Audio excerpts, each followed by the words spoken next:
जय श्री कृष्णा। कैसे हैं आप? गीता माता के साथ जुड़ने के क्रम में 1 जनवरी से प्रारंभ हुए एवरीडे गीता का 111वां अंक है और 5वें अध्याय के 14वें और 15वें श्लोक की तरफ अब जब हम बढ़ रहे हैं तो विषय आज का बन गया कंफर्ट ऑफ कंफ्यूजन। तो कृष्ण भगवान हमारी कई ऐसी धारणाओं को समय समय पर तोड़ते हैं जिनको लेके हम अपना एक कंफर्ट लेवल बना चुके हैं। और तो गीता माता पर ध्यान करके हम इसके लिए भी अपने आप को प्रस्तुत करें कि अगर हमने कुछ गलत समझ लिया है तो उसको सही कर लें और हम सही सही समझें, ऐसी कृपा गीता माता हम पर करें। तो इस बात को हमारे और आपके बीच में रखते हुए आइए माँ की तरफ बढ़ते हैं ध्यान श्लोक से।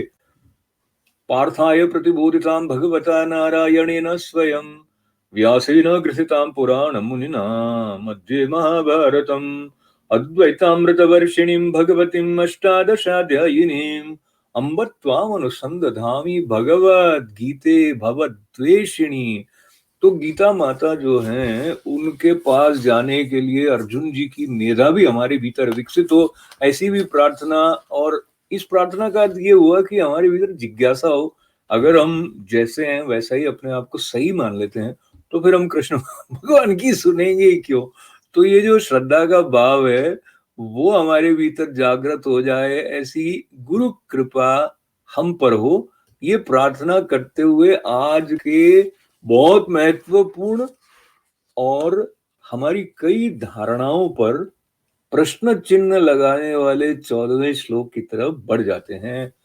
न कर्तृत्वं न कर्माणि लोकस्य सृजति प्रभुः न कर्मफल संयोगम स्वभावस्तु प्रवर्तते। तो कंफर्ट हम क्या लेते हैं, बहुत बार हम कहते हैं भाई भगवान ही कर रहे हैं। तो अगर समझिए कि हमको सुस्ती भी आ रही है ना, हमको कुछ काम करना है, किया नहीं, तो कहते हैं भगवान की इच्छा नहीं थी। तो इसके बारे में भगवान क्या कह रहे हैं 14वें श्लोक में, उन्होंने कहा परमेश्वर मनुष्यों के न तो कर्तापन की, न कर्मों की और न कर्म फल के संयोग की ही रचना करते हैं, किंतु स्वभाव ही बरत रहा है। तो हमने एक तरह से जो अपने आलस्य के लिए या अपनी कमियों के लिए या अपनी ओर से प्रमाद के कारण पूरा प्रयत्न न करके जो कुछ घटित हो गया, या अपने क्रोध के वशीभूत होकर हमने कहीं संबंधों में इस तरह की दमादम कर दी है कि जिसको लेकर हम अब चिंताग्रस्त हो गए हैं। तो हम कहते हैं भगवान की इच्छा थी। भगवान क्या कह रहे हैं कि वो न तो कर्तापन की, अब ये कर्तापन जो होता है ना कि मैंने किया, उससे बचने के लिए कई बार हम भगवान के नाम का आश्रय ले लेते हैं। तो वो कहते हैं ये कर्तापन मैं नहीं बना रहा हूं और न तो मैं कर्म बना रहा हूं और न कर्म फल जो उनका संयोग बनता है वो बना रहा हूं। अब हो कैसे रहा है फिर सब कुछ, और ये क्या उस बात के विरोध में जाती है जहां हम ये भगवान को अर्पित होके करें, ऐसा बार बार अपने को समझा रहे हैं भगवत गीता माता के साथ जुड़ते हुए भी। तो कहते नहीं स्वभाव ही बरत रहा है। अब ये स्वभाव बरत रहा है, इसका मतलब क्या है, उसको समझने के लिए हमें ऋषि मुनियों की वाणी का भी आश्रय लेना पड़ता है। और स्वभाव को बनाने वाले जो हमारे अंदर मनुष्य में 3 प्रकार के गुण हैं जिनका उल्लेख बार बार शास्त्र करते हैं, वो सात्विक, राजसिक और तामसिक हुए। अब क्या है कि अगर कोई सात्विक होगा तो शांत और समन्वित रहने का उसका मन होगा, मोटा मोटी। राजसिक होगा तो वो बहुत कुछ करना चाहेगा, सक्रिय होकर के अपना कुछ प्रदर्शन करने का मन, कुछ अर्जित करने का मन उसमें होगा। तामसी होगा तो उसको लगेगा सोने से बेटर तो कुछ है ही नहीं। लेकिन ये तीनों गुण हम सब में होते हैं, इसका कॉम्बिनेशन अलग अलग होता है, उसको लेकर एक मनुष्य की पहचान बन जाती है। और जिस गुण की प्रमुखता जिस मनुष्य के द्वारा व्यक्त होती है वो वैसा हो जाता है। तो इसलिए वो स्वभाव के उसमें आ गया, उसके अंतर्गत, या उसको प्रकृति कह दीजिए। और अब भगवान यहाँ पर फिर से मैं आपके साथ याद करूं, वो कह रहे भाई न तो मैं करता हूं, न प्रभु कुछ करते भी नहीं है और न करवाते हैं, और न वो ऐसे कर्म फलों का संयोग है। और हो रहा है स्वभाव है। तो अब स्वभाव का और भगवान का क्या कनेक्शन हुआ? हमारा और स्वभाव का और भगवान का क्या कनेक्शन हुआ? क्या हम अपने स्वभाव को बदल सकते हैं? और ये जो हाँ, हाँ, उत्तर हाँ में है, बदल सकते हैं। इसीलिए तो हमारे सामने मुक्ति का द्वार खुला हुआ है। अगर हम अपने स्वभाव को बदल ही नहीं सकते, तब तो क्या हुआ कि पशु तुल्य हो जाते। कई पशुओं में बहुत गुण होते हैं, पर उनमें इतनी स्वतंत्रता नहीं थी।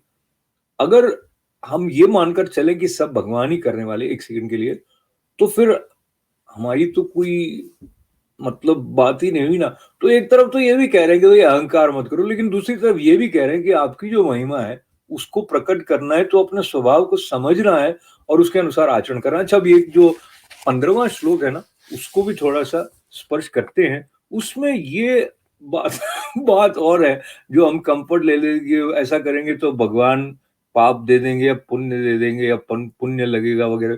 तो वो पाप पुण्य का जो हमारा इक्वेशन रहता है नॉर्मल बातचीत में, ये वहां पे प्रश्न चिन्ह लगा रहे हैं भगवान।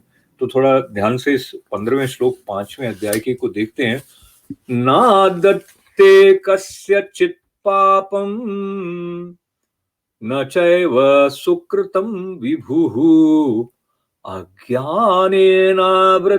ज्ञानम् तेन मुह्यन्ति जन्तवः।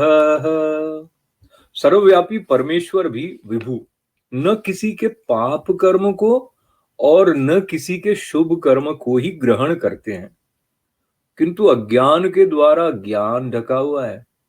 उसी से सब अज्ञानी मनुष्य मोहित हो रहे हैं। तो पुण्य भी ग्रहण नहीं करते हैं और पाप भी ग्रहण नहीं करते हैं। इसके मूल में शास्त्र और संत ये संकेत देते हैं कि जो सदा मुक्त है, यदि वो भूमिका के अंदर इस तरह से बंध जाएगा, तो फिर वो सदा मुक्त कैसे रहेगा? अगर उन्होंने अपने पास बैंक बैलेंस की तरह इकट्ठा करना शुरू कर दिया कि ये पुण्य है, ये पाप है, वो उस जोड़ तोड़ में लगे रहे, तो फिर वो मुक्त कहाँ रहेंगे? तो हमारे यहाँ बार बार ही आता है भाई, वो समयातीत या कालातीत या समय सापेक्ष हम अपनी सारी बातें करते हैं। और स्थिति के सापेक्ष, स्थिति का अर्थ उस स्थान से भी जहां पर अभी आप जिस समय हैं, तो हम उसके संदर्भ को लेते हुए ही अनुभवों का जो लेखा जोखा करते हैं। तो भगवान न तो किसी स्पेस में बंधे हुए हैं, वो सर्वव्यापी हैं, और न किसी काल विशेष में बंधे हुए हैं। जैसे अभी 2021 चल रहा है, हम लोग उस चुनौती से जूझ रहे हैं जो महामारी है। तो हम इसमें बंधे हुए हैं अभी इस समय में, और एक प्रवाह रहेगा, हम भी इसमें से निकल जाएंगे।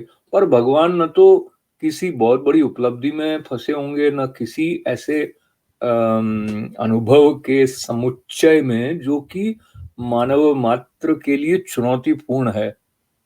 इसीलिए वो जब श्रीमद् भगवद गीता का संदेश उपदेश अर्जुन को दे रहे हैं, तो वो हैं युद्ध क्षेत्र के मैदान में, कुरुक्षेत्र में है, पर वो प्रहसन्य वो भारत है। वो मुस्कुराते रहते हैं। ऐसा हंसने के लिए नहीं है, लेकिन एक स्पष्टता के साथ में संतुलन का जो भाव उनके भीतर है, वो हमारे भीतर आए, ऐसा संकेत बार बार अर्जुन जी के माध्यम से वो हमारे लिए कर रहे हैं। तो ये पुनः याद आपके साथ करते हुए कि ये वाला जो हमारा कंफ्यूजन होता है ना, कि हम एक्सक्यूज बना देते हैं भगवान को, और जहां पर हमें करना चाहिए वहां करते नहीं, कह देते हैं कि भाई मैं भी करूं। तो ये एक तरह से आप यूं भी समझ सकते हैं कि एक तरह हमारा कंफ्यूजन का जो कंफर्ट लेवल है, उसको हटा रहे हैं, लेकिन साथ ही हमको एम्पावर कर रहे हैं, हमको शक्ति दे रहे हैं, हमको याद दिला रहे हैं कि हमारे अंदर भी मतलब जो महिमा ईश्वर प्रदत्त है, उसको प्रकट करने के लिए और चुस्ती से और तत्परता से और स्पष्टता से और प्रखरता से हमको प्रयत्न करने चाहिए।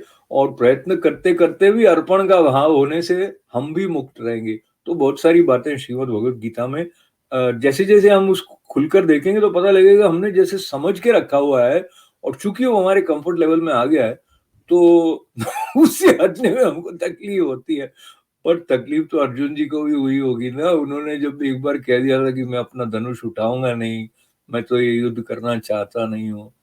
तो एक प्रकार से सृजन के साथ में पीड़ा जो है, वो जुड़ी हुई है, वो अज्ञान के हटने के साथ भी जुड़ी हुई है। और जो कुछ हम समझ रहे हैं उसमें ये 15वें श्लोक में भी उन्होंने कहा, क्योंकि अज्ञान के द्वारा ज्ञान ढका हुआ है, उसी से सब अज्ञानी मनुष्य मोहित हो रहे हैं। तो हमारा ये मोह कट जाए, ऐसी प्रार्थना भगवान के चरणों में आपके साथ करते हुए, ओम पूर्णमदः पूर्णमिदं पूर्णात् पूर्णमुदच्यते पूर्णस्य पूर्णमादाय पूर्णमेवावशिष्यते। ओम शांति शांति शांति। एक बात और आपसे ये कहनी थी। बहुत बहुत धन्यवाद आपका है, आप साथ में जुड़े और बहुत बहुत मंगल कामनाएं। जय श्री कृष्णा।